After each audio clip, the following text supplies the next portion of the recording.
নমস্কাৰ বন্ধু বান্ধৱীসকল অসমৰ ল'ৰা ছোৱালীৰ বাবে চেণ্ট্ৰেল গভৰ্ণমেণ্টৰ ফালৰ পৰা নতুনকৈ 199টা পদ মুকলি হৈছে আৰু যিসকল ল'ৰা ছোৱালীয়ে এইচএছ পাছ কৰিছে সিহঁতে ইয়াৰ বাবে আবেদন কৰিব পাৰিব আৰু লগতে ইয়াত আপোনালোকৰ বাবে ক্লাৰ্ক ডিইঅ'ৰ আদি পদ মুকলি হৈছে। এই ভিডিঅ'টোত তাৰে ওপৰত সবিশেষ আলোচনা কৰিম কেনেকৈ আপোনালোকে আবেদন কৰিব লাগিব। সো ভিডিঅ'টো শেষলৈকে চাব। এতিয়া পলম নকৰাকৈ এই ভিডিঅ'টো আৰম্ভ কৰোঁ। প্ৰথমতে চাই ল'ব এই ৰিকুৱাৰমেণ্টটো মুকলি হৈছে CAG ৰিকুৱাৰমেণ্ট 2021 ফালৰ পৰা। এই ৰিকুৱাৰমেণ্টখিনিৰ বাবে আবেদন কৰিব হ'লে আপোনালোকে 30 দিনৰ ভিতৰতে আবেদন কৰি ল'ব লাগিব। ইয়াত প্ৰথম যিটো পদ মুকলি হৈছে পদটোৰ নাম হৈছে অডিটৰ/একাউণ্টেণ্টৰ পদ মুকলি হৈছে। টোটেল পদ মুকলি হৈছে 125টা। ইয়াৰ বাবে এডুকেশ্যনৰ কোৱালিফিকেশ্যন বিচাৰিছে আপোনালোকে বেচেলাৰ ডিগ্ৰী কৰিব লাগিব আৰু লগতে আপোনালোকৰ এজ লিমিট বিচাৰিছে আপোনালোকে 18 বছৰৰ পৰা 27 বছৰৰ ভিতৰত হ'ব লাগিব। নেক্সট যিটো ৰিকুৱাৰমেণ্ট মুকলি হৈছে নেক্সট যিটো পদ মুকলি হৈছে পদটোৰ নাম হৈছে ক্লাৰ্ক/ডিইঅ'ৰ পদ মুকলি হৈছে। গ্ৰেড এৰ পদ মুকলি হৈছে। টোটেল পদ মুকলি হৈছে 74টা।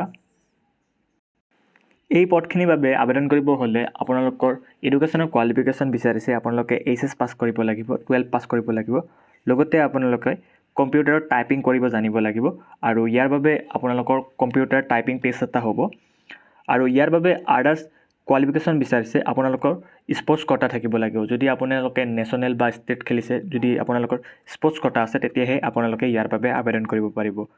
এতিয়া চাই ল'ব ইয়াৰ বাবে আপোনালোকে কেনেকৈ আবেদন কৰিব লাগিব। ইয়াৰ বাবে আবেদন কৰিব হ'লে আপোনালোকে অফলাইন আবেদন কৰি ল'ব লাগিব আৰু ইয়াৰ যিখন ফৰ্ম হয় সেই ফৰ্মখন আপোনালোকে আমাৰ ৱেবছাইটতে পাব।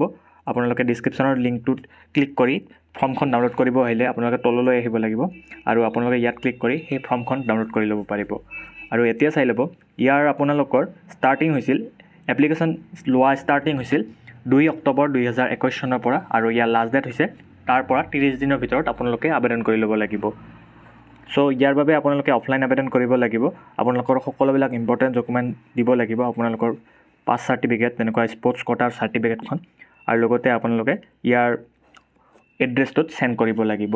সো আপোনালোকে প্ৰথমতে ডিছক্ৰিপশ্যনৰ লিংকটো ভিজিট কৰি আপোনালোকে এপ্লিকেশ্যনখন ডাউনলোড কৰি আপোনালোকৰ যিবিলাক ডকুমেণ্টছ আছে সেই ডকুমেণ্টছবিলাক গাঁঠি দি আপোনালোকে ইয়াৰ এড্ৰেছটোত চেণ্ড কৰিব লাগিব। সো আজিৰ ভিডিঅ'টো এইখিনি আছিল। যদি ভিডিঅ'টো ভাল লাগিছে তেতিয়াহ'লে ভিডিঅ'টো লাইক কৰি দিব, কিবা প্ৰব্লেম থাকিলে কমেণ্ট কৰি দিব আৰু এনেকুৱা ধৰণৰ ভিডিঅ' মিছ নকৰিবৰ বাবে আমাৰ চেনেলটো ছাবস্ক্ৰাইব কৰি লগতে বেল আইকনটো প্ৰেছ কৰি থ'ব পাৰে।